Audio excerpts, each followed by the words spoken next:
आज आप लोगों का तीसरा दिन है, क्या मांगे हैं, क्या कुछ कहेंगे?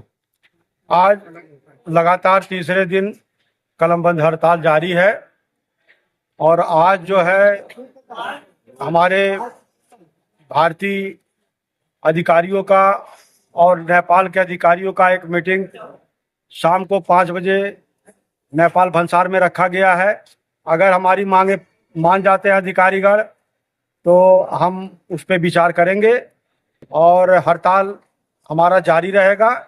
अगर हमारे भारतीय एजेंटों का अगर मांग पूरा हो गया अधिकारियों के बैठक में तो उस पर जो है हम लोग अपना अधिकारियों से मिलकर विचार विमर्श करके आगे की रणनीति बनाएंगे। क्या मांगे थी आप लोगों की? हम लोग का मांग था कि भारतीय दूतावास से जितने भी भारतीय एजेंटों का कार्ड बना हुआ है उसी आधार पे नेपाल में कार्ड बना दिया जाए और फिर शुरू से जिस तरह काम हो रहा है उसी तरह काम होता रहे, पहले जैसे होता रहा। पहले 20-25 साल से जिस तरीके से हो रहा है उसी तरीके से कार्य पद्धति चलती रहे। कस्टम में क्या है आपका पूरा मॉडल? सुना है। हमारा नाम प्रेमचंद जायसवाल है। मैं भारतीय जनता पार्टी का मनोनीत सदस्य हूँ और भारतीय जनता पार्टी जो है भारत के जो हमारे एजेंट भाई हैं, युवा हैं, इनके साथ जो है भारतीय जनता पार्टी समर्थन कर रहा है और जो भी जरूरत पड़ेगा हम पंकज चौधरी वित्त मंत्री जी से भी वार्ता करेंगे और ऋषि त्रिपाठी विधायक जी से भी वार्ता करेंगे। जो हमारे भाई रोजी रोटी नेपाल द्वारा छिनाया है और हम लोग बर्दाश्त नहीं करेंगे और भारतीय जनता पार्टी का जो समर्थन हम भाइयों के साथ है। ताली बजाओ। ठीक है।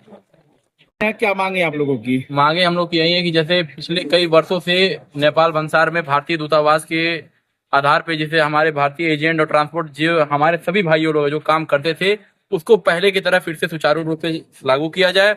ये भंसार चीफ का सीधा कहना है कि हमारे वहाँ ऐसी कोई भी नहीं दिक्कतें हैं, आप अंदर आ सकते हैं, काम कर सकते हैं।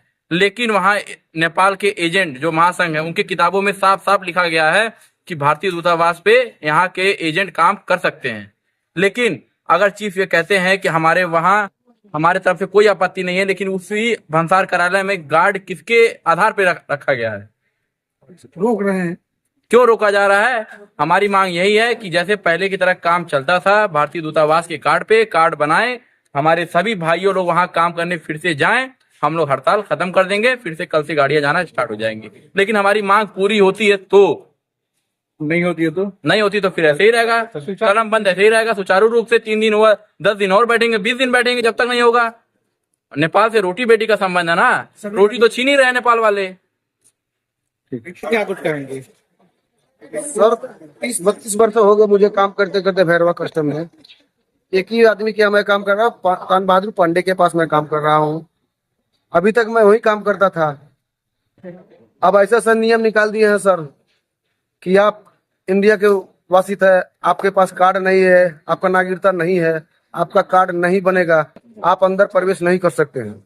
हमने कहा क्यों सर, हम तो बहुत पुराने हैं। उन्होंने कहा पुराने हो चाहे नए हो, आपका क्या बोलते नागरिकता नहीं है, आप अंदर प्रवेश नहीं कर सकते हैं। मगर थोड़ा सा कल हम एक वीडियो देखे हैं सर कि डॉक्टर संतनु शर्मा जी से अनुरोध करता हूं कि सर हम लोग इंसान हैं, बिचौलिया नहीं है। जो कल आप जो बोल रहे थे भाषण में कि बिचौलिया है, कल अगर हम लोग की कोई बात होती है नेपाल में, इसका जिम्मेदार डॉक्टर प्रसाद संतनु शर्मा होंगे। और आप लोग से हम लोग निवेदन करते हैं कि सब लोग हमारा सहयोग करें।